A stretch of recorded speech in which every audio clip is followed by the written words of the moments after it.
It's now time for oral questions. The member from Lambton, Kent, Middlesex. Well, thank you, Mr. Speaker. My question today is for the acting premier.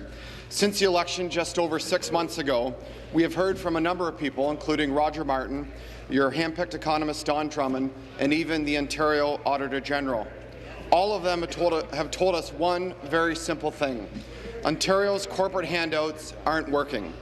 Your lack of leadership has put us on the path towards a $30 billion deficit and staring directly in the face of a $400 billion debt. Terrible. Will you continue to try to spend your way to prosperity, or will you take control of your government and make serious efforts to reduce the size and cost of government? Thank you, Deputy Premier. Speaker, I was pleased last year when the Auditor General signed off on our budget books and our estimates. I was pleased to appoint Don Drummond. I was pleased to receive his report with some 362 recommendations, Mr. Speaker. We have acted on all but 9 of those recommendations, Mr. Speaker. We have said no specifically to 9 of them. We did that because we do believe that we need to be continuing to invest in education and health care, full-day learning, smaller class sizes, lower surgical wait times. These are important values not just for this government, Mr. Speaker, but for the people of Ontario. We've also met the expenditure growth targets that Mr. Drummond has laid out, Mr. Speaker, which the official opposition refuses to acknowledge. In fact, we've been criticized in some circles because in the first 2 years, Mr. Speaker, the health number is actually below that forecast by Mr. Drummond. We've laid out a plan. It's a clear plan to get back to balance that protects the important gains we made in health and education. Mr. Speaker, back to the acting premier.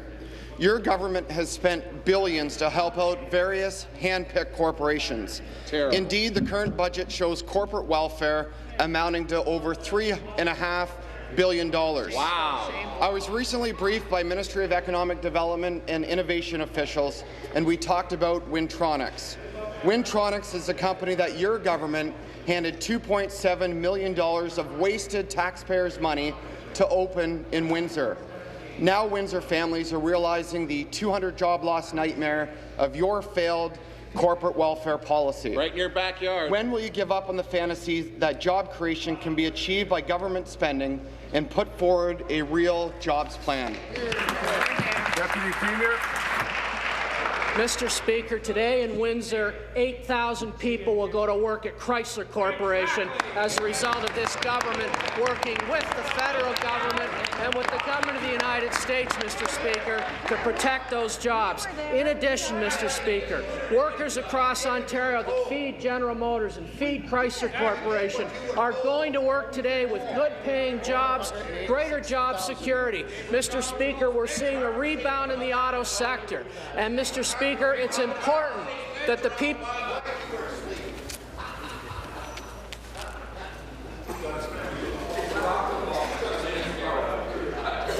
It's not helpful that when I'm standing, other people continue to talk. And it also is not helpful when the answer being given, I hear heckling from the same side. And also the yelling on the other side. Deputy Premier. Well, those investments were important, and we were happy to partner with the federal Conservative government, in spite of the fact that their provincial government, their provincial cousins opposed it, Mr. Speaker.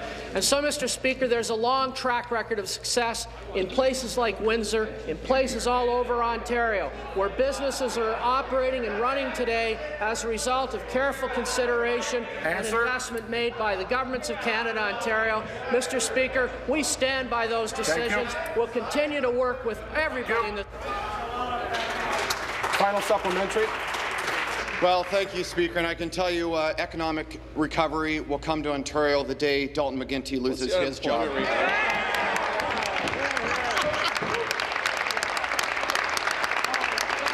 should listen a little more. Mr. Speaker, back to the acting premier. While it's insulting to Ontario taxpayers to see billions of dollars being wasted by your government, it's more insulting that you're continuing down this path with no plans to reduce corporate welfare and clearly no plan to create jobs and grow the economy in Ontario. Your failed $3.5 billion corporate welfare scheme is just another example of your government's failure to manage the public purse. Add that to the money that your Liberal government has wasted on e-health, Orange, and the Mississauga power plant. When will you stop the waste and stop trying to spend your way out of this jobs and debt crisis that you yourself created, sir? Mr. Speaker, I need to respond to this and at the same time respect the rules of the House. The member opposite is trying to have it both ways. Mr. Speaker, he stands in the House today and speaks about corporate welfare. But when he's out in his riding, Mr. Speaker, he staunchly defends giving more money to racetrack owners, Mr. Speaker. That is having it both ways. He says one thing here, something quite different over there. And he's quite consistent with his party. The leader of their party says we should have adopted every one of Don Drummond's recommendations. No, I think the word was no cherry picking. 2 minutes later, he rejected the recommendation on subsidies to horse racing. Sir, you can't have it both ways. You can't stand in here and complain about subsidies to business and then go home to your riding and advocate.